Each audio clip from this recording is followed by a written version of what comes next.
Saludos, saludos, saludos, buenos días, señores. Aquí estamos en jueves, es la antesala del fin de semana, con muchos temas recorridos durante esta semana. Unos que te crean unas especies, como nosotros decimos al principio, de confusiones que tú no entiendes. Señores, hoy vamos a seguir hablando de electricidad, pero con otro actor. Pero no sin antes decirles, recordar y reflexionar, en el sentido de que, miren, nosotros tenemos un ex procurador general de la República que está preso. Y está preso de manera preventiva, claro, hasta tanto se vaya a juicio de fondo y en tanto se puedan hacer más indagatorias respecto a una serie de imputaciones.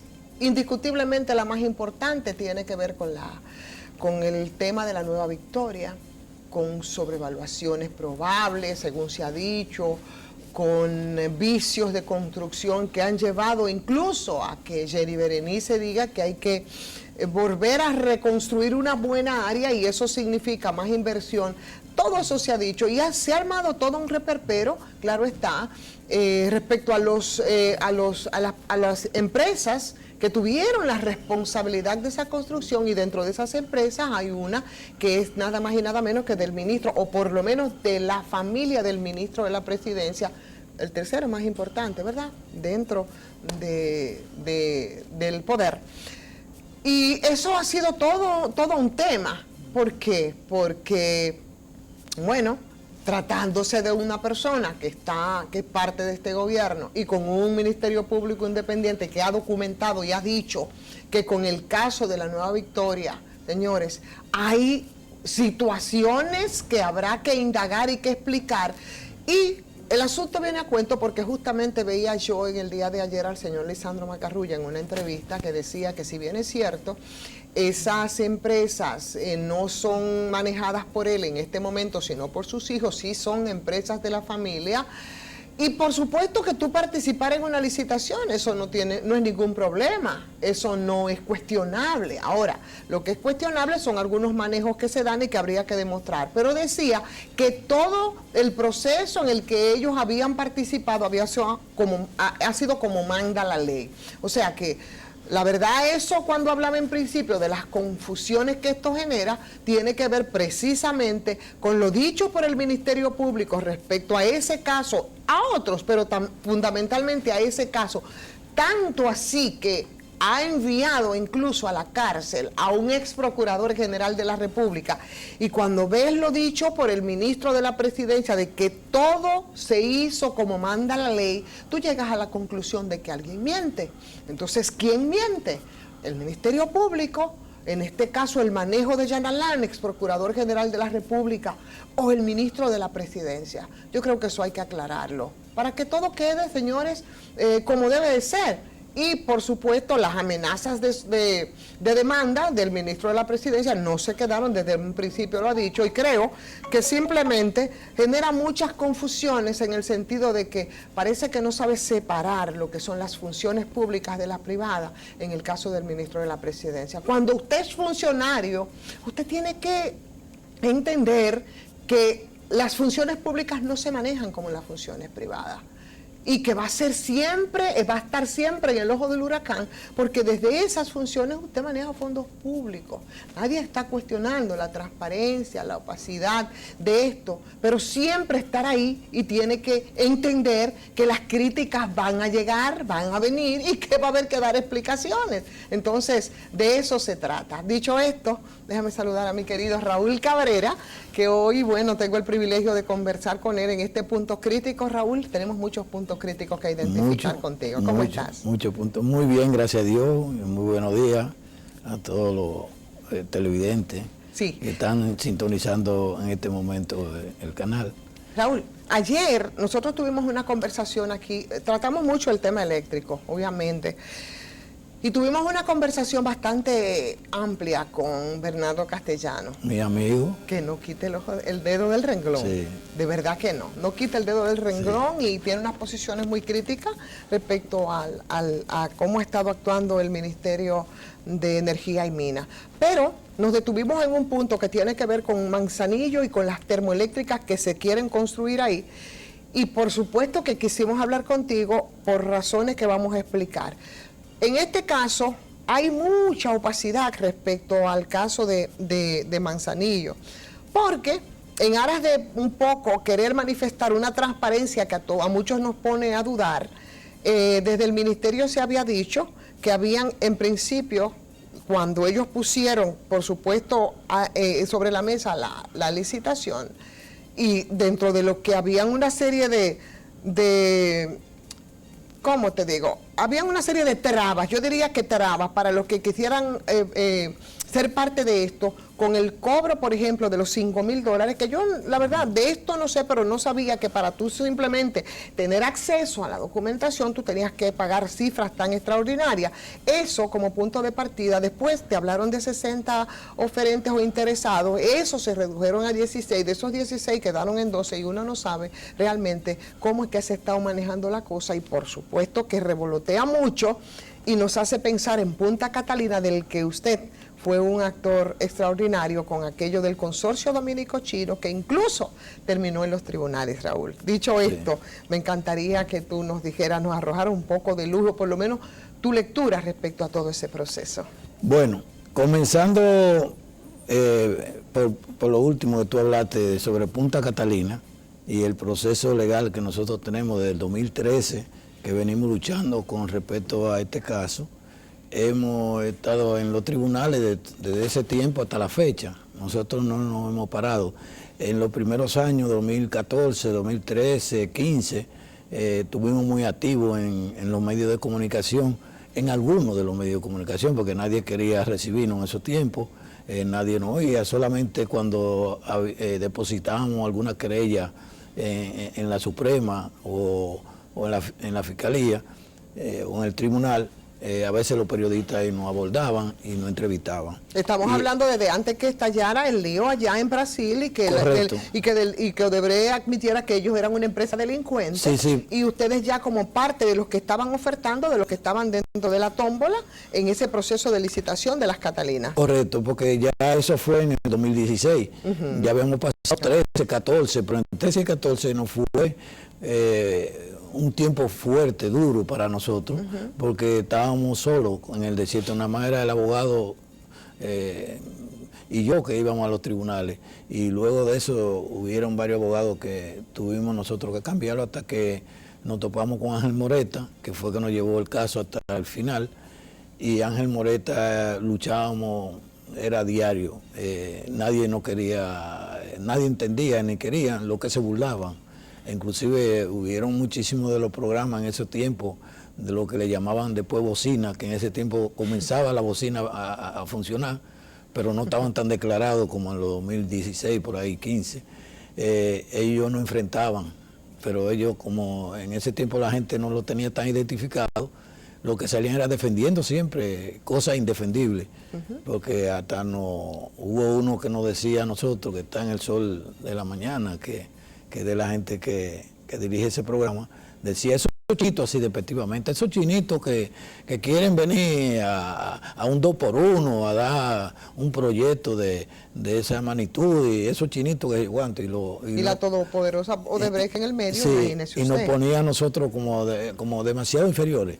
Luego ahora la vida cambia tanto, después en el 2020, 19, 20, por ahí, comenzaron a buscar los chinos. Inclusive Danilo se fue a China, andaban detrás de los chinos, de la misma empresa china. Esa empresa china, que ellos la opacaban y decían que era una de las empresas más fuertes que tiene el gobierno chino, porque es del gobierno chino. En empresas chinas hay muchas en el país.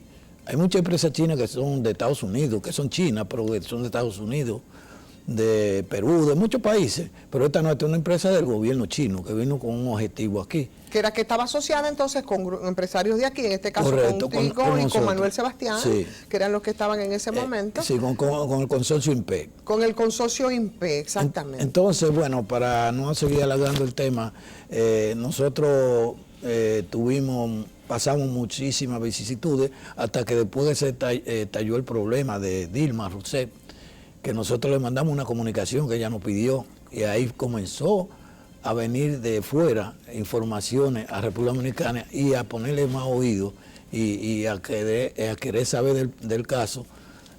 Ya la prensa aquí dominicana, porque aparecíamos nosotros allá en Brasil, que habíamos hecho esa demanda y la desplegaron en los periódicos, en una revista Época que ellos tienen allá, que es muy fuerte el periódico. No recuerdo. Entonces al salir todo eso por allá y salimos nosotros como que estábamos en eso, acusando la corrupción que había de Punta Catalina en ese momento. En el proceso de licitación, comenzó mal desde el principio. Correcto. Sí. Entonces de ahí fue que comenzó a coger fuerza aquí. Después apareció Noriega, de Estados Unidos, un senador o gobernador que salió y escribió en el New York Times, escribió sobre el tema, prácticamente casi todo lo que nosotros, no sé quién le dio toda esa información, que me mencionaba a mí también ahí. Hacía referencia al consorcio. Sí, al consorcio, y hablaba de todo lo que había pasado aquí, y él hablaba sobre ese tema.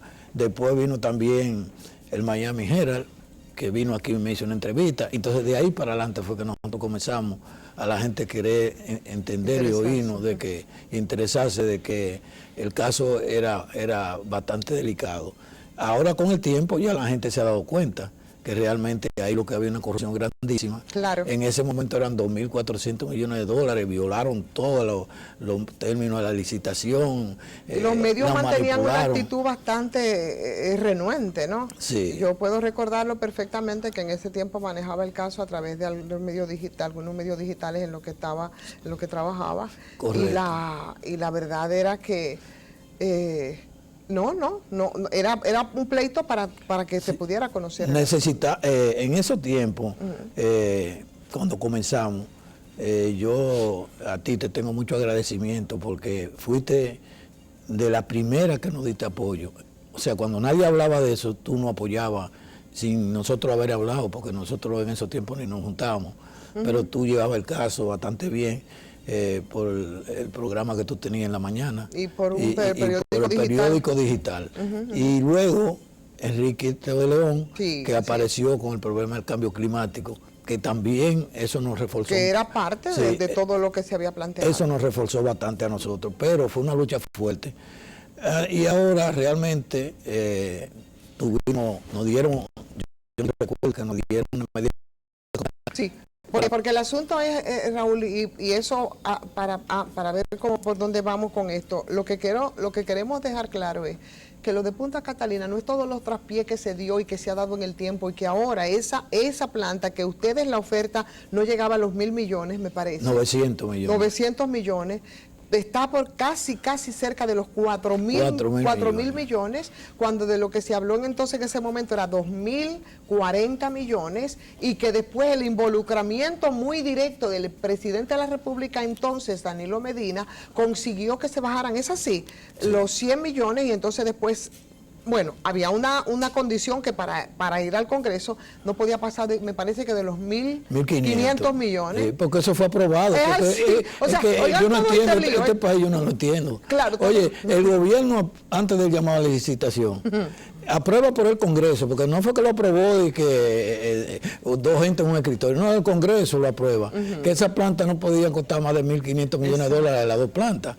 Eso se publica, lo aprueba el Congreso, todo el que venía a la licitación ya sabía que el tope era 1.500, tú no podías venir más de ahí, por eso todo lo que nos descalificaron a lo último, nosotros teníamos 900, pero la que nos seguía era una empresa china que tenía 1.100, y la otra coreana, que era que estaba asociada con Andrade Gutiérrez, tenía 1.200, o sea, mira por dónde estábamos. Pero Odebrecht, nadie se pasaba, llegaba a los 1.500. Pero a Odebrecht entonces fueron 2.040. Se la dan con 2040. Y entonces encima de todo, en vez de mirar hacia esas ofertas, el mismo presidente de la República se involucra y procura entonces una rebaja y la deja en 1.945, ¿es así? Sí, que no fue rebaja real. Ellos lo que hicieron fue que le quitaron los impuestos. Sí, o sea, te exoneraron todos los impuestos y llegaron, tú no le estás rebajando nada, tú lo que le estás quitando al país. Claro. Porque tú le estás quitando la entrada de dinero que debería entrar por impuestos, tú se lo estás quitando y se lo estás dando a ellos. Sí. Porque le estás de que una rebaja, pero eso no fue rebaja. Y fue tan tramposa la cosa, señor.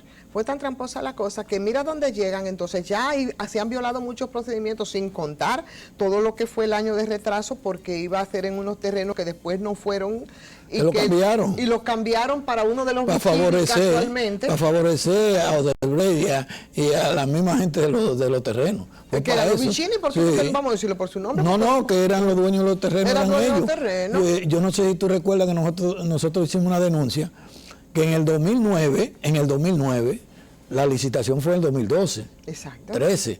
En el 2009 los Vicini no contratan para hacer una planta ahí mismo, donde está Punta Catalina, ahí en Baní. No contratan porque ellos iban a hacer una planta de 300 megavatios ahí para traer a Metaldón, trasladar toda su empresa para allá, de Metaldón y varias fábricas más, trasladadas para allá, porque eso es el terreno de ellos, y era un sitio. Nos dicen a nosotros que hagamos nosotros los estudios de factibilidad, estudios de suelo y todo, que ellos lo pagaban, porque si lo hacían ellos directo, le iban a cobrar más. Usted lo contrata y nosotros le pagamos a ustedes. Entonces, nosotros lo contratamos con una de las empresas que ha hecho todos los trabajos. Cuando yo estuve en el CDE, en los años que yo estuve como director de ingeniería y gerente de red y su administrador, esa era la empresa que venía haciendo todos esos estudios de suelo para Jaina 1, cada vez que se iban a instalar plantas de esa magnitud, ellos eran, porque son una empresa muy capacitada y con mucha tecnología. Entonces, de repente, cuando ya se van a hacer las Catalinas allá en Asua, en unos terrenos del Estado. Sí, pero cuando ellos lo traían para Asua, te estoy hablando de 2009, en el 2009 el estudio refleja que ese terreno tiene muchos problemas a niveles de falla. ¿Dónde está la Catalina? Donde está la Catalina. Y no lo reflejó porque no se sabía en el 2013 fue que viene Catalina. En el 2009 refleja todo eso el estudio. Y dice un problema, que es el problema que después de Odebrecht demanda ya en el 2016, 2017. Que son aquellos 700 demanda millones. el problema del puerto, del muelle. Porque ahí hicieron tanta trampa que ellos mismos se quedaron enganchados en la trampa. Porque tú no puedes hacer muchas trampas juntas. Tú haces una y a lo mejor te sale bien. Pero cuando tú haces 10, una de ellas te falla. Increíble. Entonces, eso pasó con eso. El cambio de Asua, que era donde el terreno ideal, porque hay profundidad del Estado y hay mucha profundidad en el mar, porque es para traer barcos. Y tú no puedes traer un barco del río Sama, tú tienes que traerlo en la parte más profunda, porque son barcos que tienen calamientos muy profundos. Entonces, el ideal era ese, que venía ya de hace 5, 6 o 7 años, declarado utilidad, ya el gobierno tenía 1 millón de metros ahí, faltaban pagar alguna parte, que era donde Radamés Segura, que muchos años atrás, iban a hacer el parque, ahí iba a haber el parque de carbón, ahí, porque es un terreno grande, y ahí era que iban a comenzar a hacer la planta, aquella planta de Sichuan, Emirato Power, toda esa gente, era ahí. Esa planta de Sichuan de la que nosotros vamos a hablar en un momentito ahora, pero está ahora también en otra cosa. Pero ahí, para un poco hacerlo un poco rápido, ellos entonces sueltan eso, que era en términos medioambientales, les favorecía, y entonces vienen aquí a hacer un contrato extrañísimo con que fue el contrato Infiteus y en unos terrenos además privados de los Vicini, amarrado a 50 años, y ni siquiera contemplaron. Ni con condiciones tampoco. No, y no contemplaron siquiera declararlo de utilidad pública, que hubiese sido en todo caso lo ideal. Como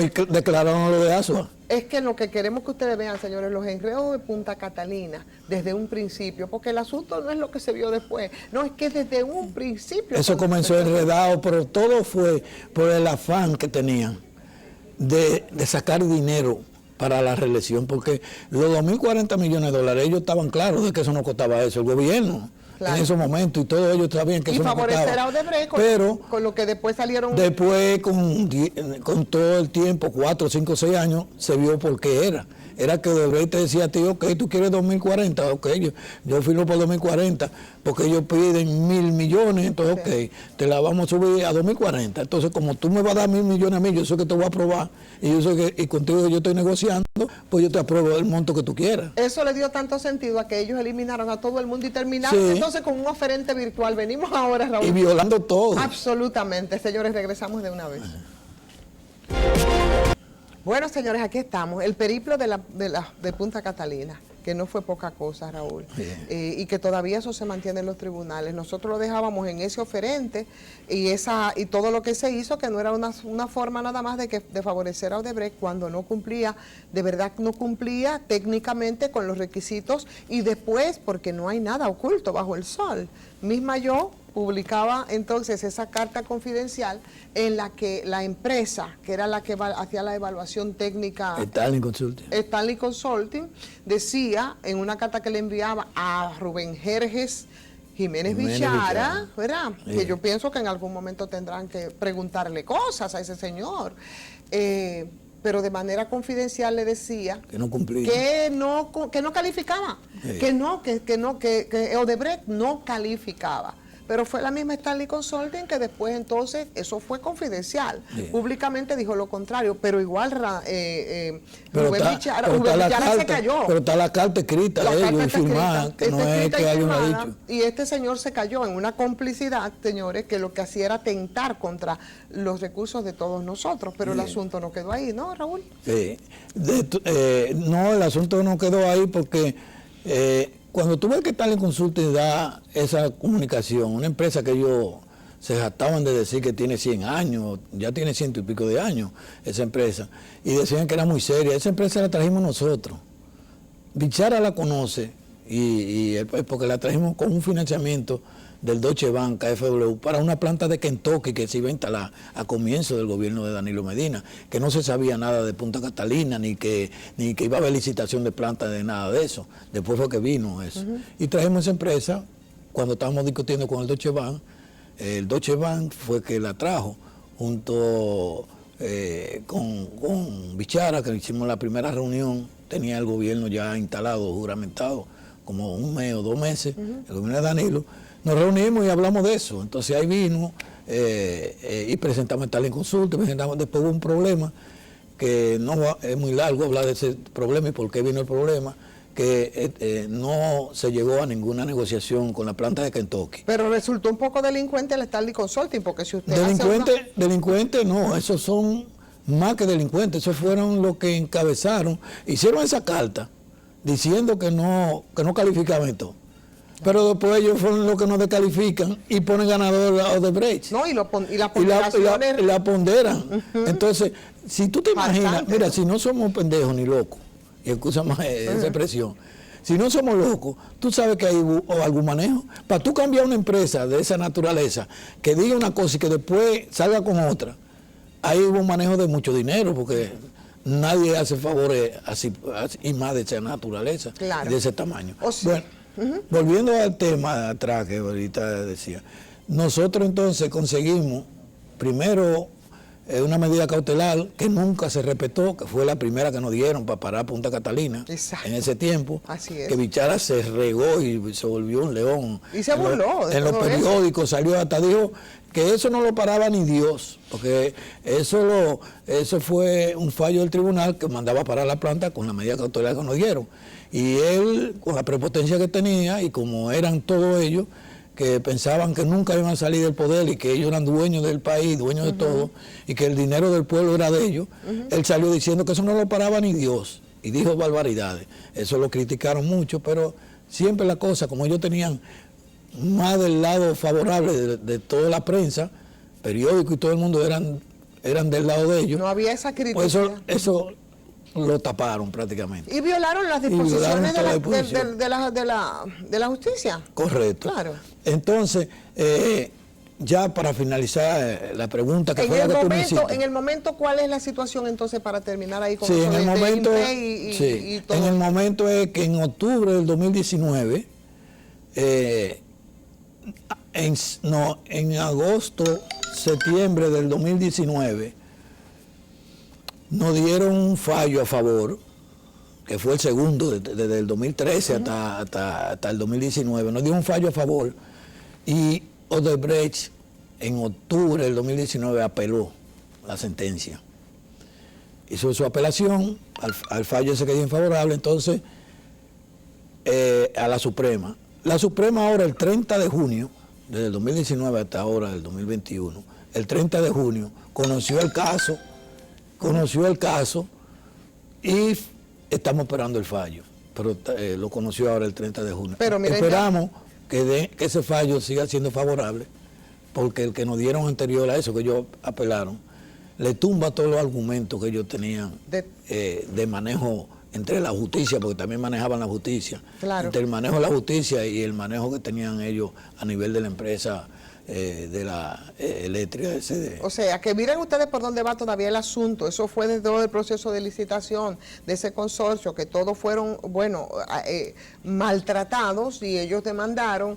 Y como terminó entonces eso, hubo una denuncia hecha por el propio ministro de Energía y Minas, en su momento, Toñito, cuando él hablaba entonces de aquel oferente virtual. Después de eso, el vínculo de esa Odebrecht de Punta Catalina con todos los expedientes de Odebrecht en una página 14 que fue sacada muy sutil y sabiamente o de manera grosera por el Ministerio Público pasado, sí, y que involucraba la suma nada despreciable de 39 millones de dólares. Por tanto, el dinero del soborno, ahora que estamos con Odebrecht sobre la mesa, está cerca de los, ¿sabes qué? De los 120 millones de dólares, incluyendo los casi 40 de Punta Catalina. Sí. Y hablamos de Punta Catalina no solo porque ustedes fueron los que llevaron la voz cantante en eso, sino porque ahora también tenemos una licitación que está como envuelta, tiene de una opacidad increíble, que son las dos plantas de aquí de Manzanillo, Raúl.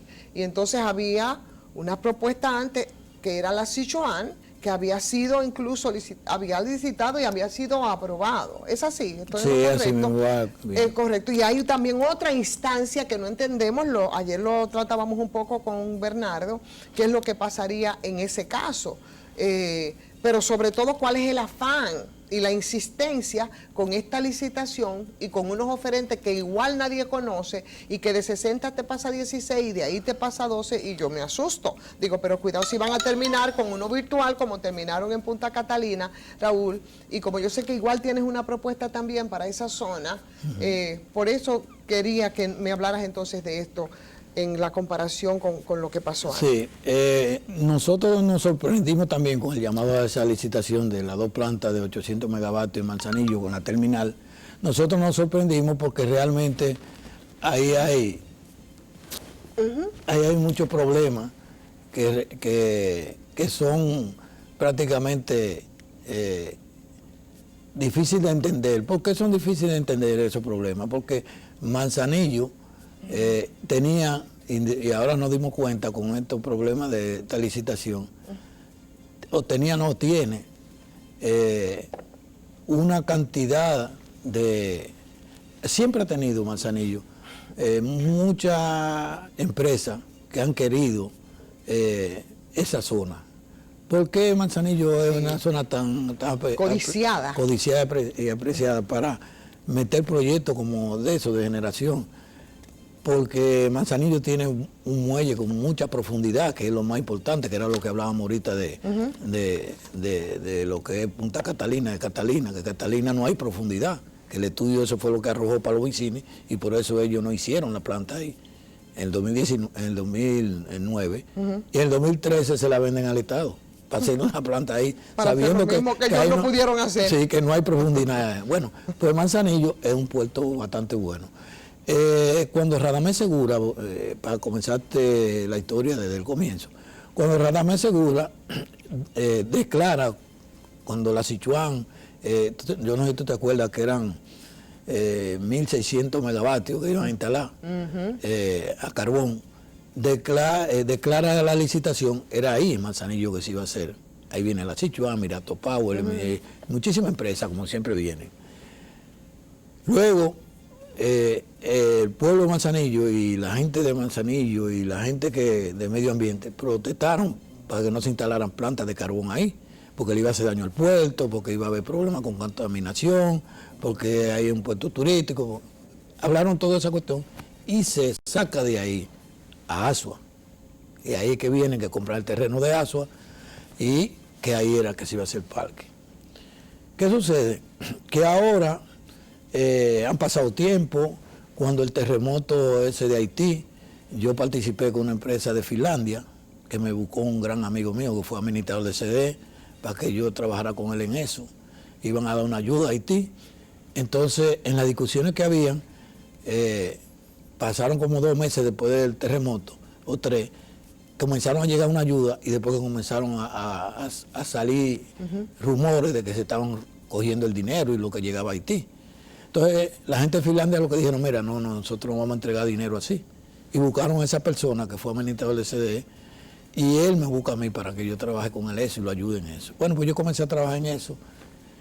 Y yo fui que le propuse a él, porque venía de hace tiempo con cuestión de Manzanillo ahí.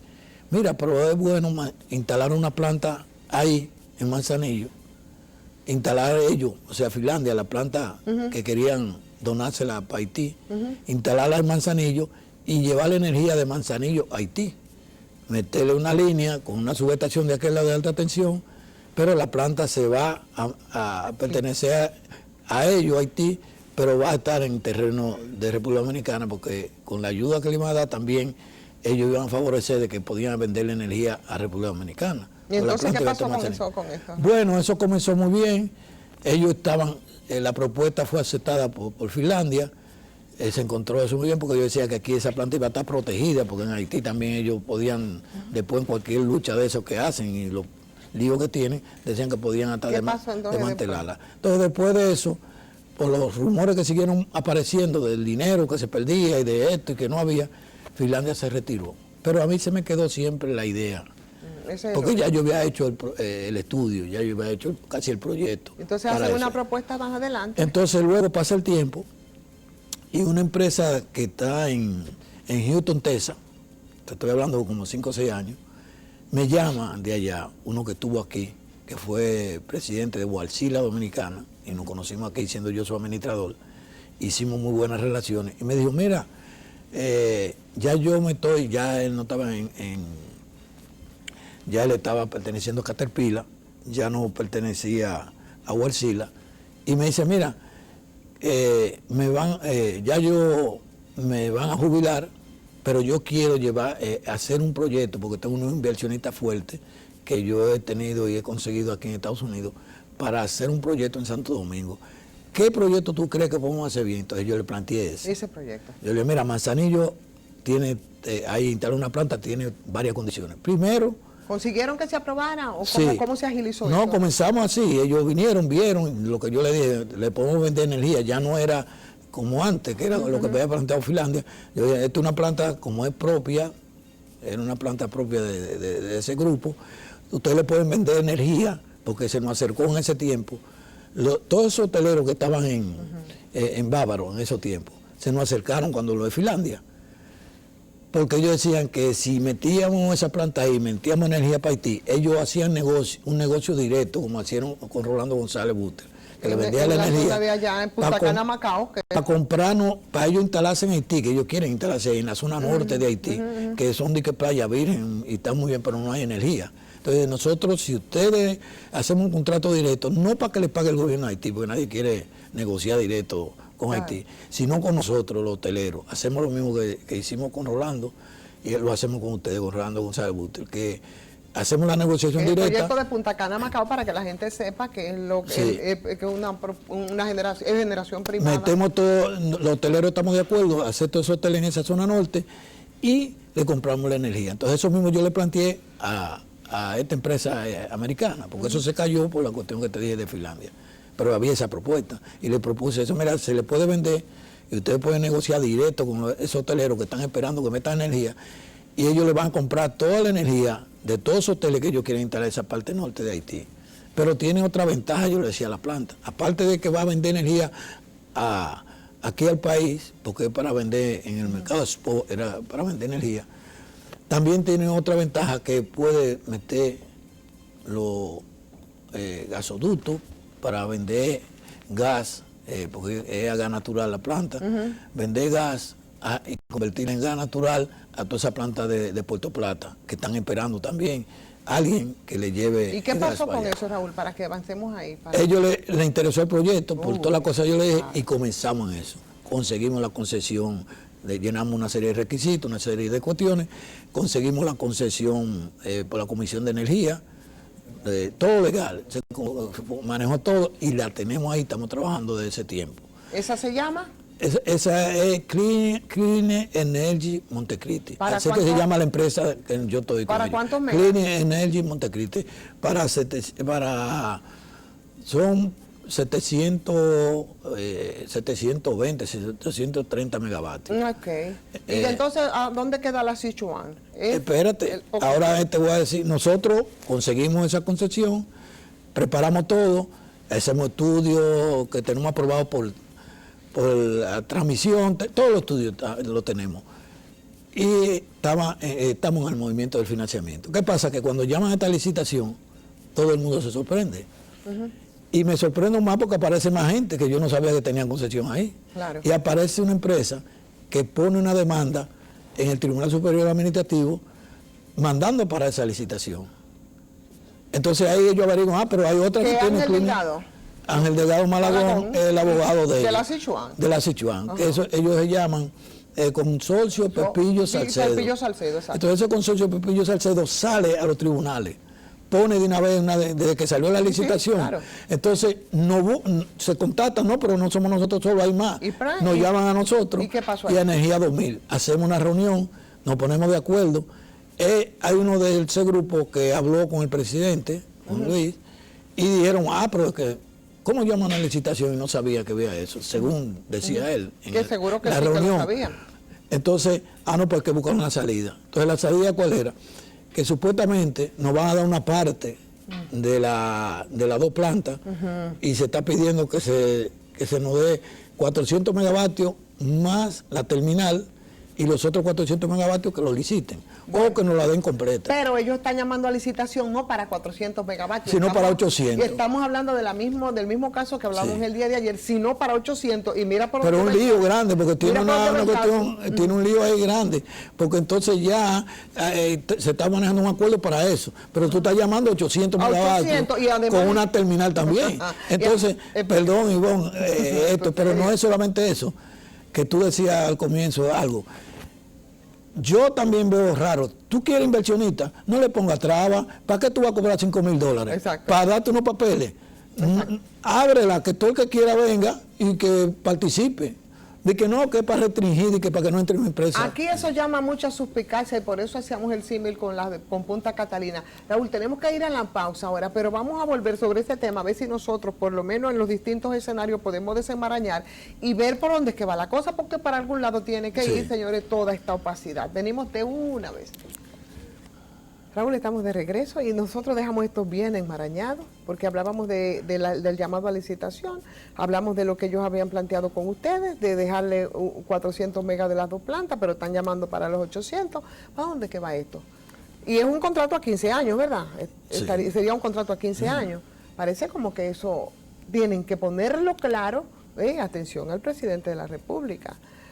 Para que esto no repita la experiencia de Punta Catalina. ¿Qué tú crees? Y es un contrato que es para el Estado comprar energía. No es que el Estado va a ser dueño de la planta. Exacto. Los dueños de la planta van a ser la que la instalen, la empresa que la instale. Lo que yo siempre estoy equívoco en esto es la forma. Que tú ahorita hablabas que eran primero una cantidad, después ahora son 12. Entonces, eso me huele... Pero nadie sabe cuáles son, quiénes son. No, eso me huele... El mismo trayecto, el mismo camino, pero por otra vía, como comenzó Punta Catalina. Correcto. Que yo lo viví, estuve ahí adentro. Aquí así lo que tendríamos que identificar es cuál es la Odebrecht de Punta Catalina. De Punta Catalina, que todavía no se identifica. Que aquí no se identifica. O sea, ¿cuál es la Odebrecht de Punta Catalina? Sí. ¿A quién es que se quiere favorecer? Porque evidentemente que se quiere favorecer a alguien. Pero al final, mira, Ivonne, al final... Y yo lo digo, y yo realmente no tengo compromiso con nadie, gracias a Dios yo no pertenezco a ningún partido, ni nunca he pertenecido a ningún partido de toda mi vida, precisamente para que nadie me baje línea. De que no, que la línea del partido es esta, tú no puedes hablar aquello ni esto. Al final vamos a llegar donde hemos llegado siempre, de que eso cae en manos de los poderosos, a los vecinos. Esa planta se creó desde cuando Danilo fue para ellos, el terreno fue para ellos. Y todo lo que se hizo... ¿Hablamos de Punta Catalina? Sí, de Punta Catalina fue para ellos. Y esa operación de mantenimiento de Punta Catalina también va a ser para ellos. Pero y entonces... Y esto de aquí, de Manzanillo, están metidos ellos también en eso. O sea, que todas las trabas, ¿usted cree que, Raúl, que caen en manos de ellos? ¿Por qué? Porque realmente, como yo te digo, el llamado a licitación que hicieron, cobrando $5,000, eso, y era más que querían cobrar. Ellos querían cobrar a 20 y otros hablaban hasta de 50 mil dólares de que para participar, de que para que fueran más restringidos, que fueran menos empresas, viniera. Oye, usted lo que quiere es lo contrario, abra para que usted tenga más oportunidad de seleccionar gente. Ahora, cuando tú cierras mucho, es porque tú tienes uno. Claro. Y tú cierras para que vengan pocos, para que no te compitan con el que tú quieres. Tú quieres obstaculizar, sí, usted está haciéndolo para guardar la forma. Traba, o sea, ese llamado es para guardar la forma, ¿entiendes? Sí, para poder legalizar lo que tú quieres. Entonces, es un llamado a una licitación que ni se preocuparon, porque cuando hacen eso así tan rápido, porque tienen a alguien, así no te preocupes, vamos a hacer esto porque aquello, no se pone a mirar para atrás. Sino que lo que queremos es esto, vamos a hacerlo, y no analizan. Cuando llaman a licitación, tenían que averiguar qué había ahí, si había otra empresa. Pero el que está llamando a licitación es Antonio Almonte, que hasta los otros días estaba llevando la voz cantante y denunciando lo que tú y que yo, de Punta Catalina, y él sabía, explícame. Era los partners de nosotros, era el que participaba en todas las cosas con nosotros, y conmigo, que le agradezco, que me dio mucho apoyo también, aunque lo hacía por el partido. Pero hablaba era de los casos de Punta Catalina, dando apoyo de todos los problemas de Punta Catalina. Significa que él no desconoce lo que se está haciendo y lo que se mueve ahí en Manzanillo, y él es el que está con más apresuramiento llamando a esa licitación, Raúl. Sí, y llamando a una licitación donde hay ese problema, con varias empresas que tienen legalmente concesiones, que realmente hay que buscarle una salida, porque tú no puedes meter en un mismo sitio varias empresas. Tú tienes que decidir si entre ellas quién la va a hacer. ¿Qué ha pasado? Que las 3 empresas que estamos, que es la de... ¿Cuáles son? La de Consorcio Pepillo Salcedo, exacto, Energía 2000, y la de nosotros, que es Clean Energy Montecristi. Esa Clean Energy Montecristi es la que yo te explicaba ahorita, que viene de hace más de 5 o 6 años con la empresa esa de Houston, Texas, de los Estados Unidos. Después viene lo que es el consorcio Pepillo Salcedo, que es donde está Sichuan. Es donde está Sichuan, es donde está Delgado Malagón, que incluso ya ellos se les habían favorecido con el otorgamiento de eso. Y la otra es Energía 2000. Energía 2000 es una empresa que también apareció ahí, que tiene concesión también, porque lo hemos visto, porque en las reuniones que yo he estado con ellos, todo el mundo ha llevado su documentación. Energía 2000 tiene la ventaja de que el que maneja eso parece que tiene mucho acercamiento con el presidente. Entonces, usted puede decir con mucha claridad cuáles son esas empresas que están ahí, que tienen concesiones, los otros que incluso elevaron una instancia sin problema, Consorcio Pepillo Salcedo, Energía 2000, bien, son Clear Energy. Esas son 3 empresas. Ahora, lo que nosotros nos gustaría saber es cuáles son, ministro de Energía y Minas, las 60 primero, las 16 después y las 12 a las que se redujo, porque eso, con mucha propiedad, Raúl, podría llevarnos a nosotros a identificar algo. A identificar a quién se quiere, porque usted vio lo que pasó con la Estrella del Mar, con una serie de elementos que esgrimieron, porque es como poniendo obstáculos a la inversión toda, no solamente en el caso de Manzanillo. Parecería que no quieren inversión en la generación de absolutamente nadie. Que no sea el mismo grupo. Y uno no sabe por qué. Y sabemos que hay oligopolios. Entonces no lo podemos afirmar categóricamente, pero esa es la impresión que da todo esto. Pero eso es el sentido de que lleva a que tú entiendas de que por ahí es que va. ¿Qué harán ustedes? ¿Cómo? ¿Y ustedes qué harán entonces como grupo? No, nosotros estamos esperando, porque aparte que tenemos el Tribunal Superior Administrativo esperando el falla, Clean Energy está como querellante voluntario. Ya nosotros depositamos, tenemos toda la cuestión con los abogados. Después de la iniciativa de Pepillo Salcedo, del Consejo. Con ellos, porque estamos unidos. Nos unimos los 3 porque dijimos, entonces quedaron de que nos van a dar eso para los 3 hacerla. No es que se la van a dar a mí o al otro no. Entre ustedes como grupo la van a hacer. Porque tenemos el financiamiento, tenemos todo. Tienen el compromiso, pero ellos están llamando a 800. Sí, pero están llamando a 800. ¿Cuánto? Yo 1200. No, ¿Qué van a hacer? Lo que se está planteando, que ha planteado la misma gente del consorcio Pepillo Salcedo, que plantearon al principio, es de que se nos dé la mitad, 400 más la terminal, y que liciten nada más los 400. Por tanto, pero si tú pagas como empresa extranjera $5,000 para 800 megas más la terminal, ahora yo no te puedo salir y que nada más te voy a dar la tasa y no te voy a dar la cafetera y todo lo otro que sale en la licitación. Raúl, es otro problema. Raúl, las cosas no están claras y yo pienso que ustedes deben estar alerta y sobre todo yo sí pienso que tenemos que hacer otro programa porque ahora el tiempo se nos terminó. Lo vamos a subir a la plataforma de YouTube, Punto Crítico, porque usted lo puede ver ya más tranquilamente. Agradecer a mi querido amigo Raúl Cabrera por estar con nosotros y estará más adelante porque obviamente que de esto va a haber mucho que hablar. Así es que gracias a ustedes también por estar con nosotros. Raúl, muchas gracias. Gracias a ti también.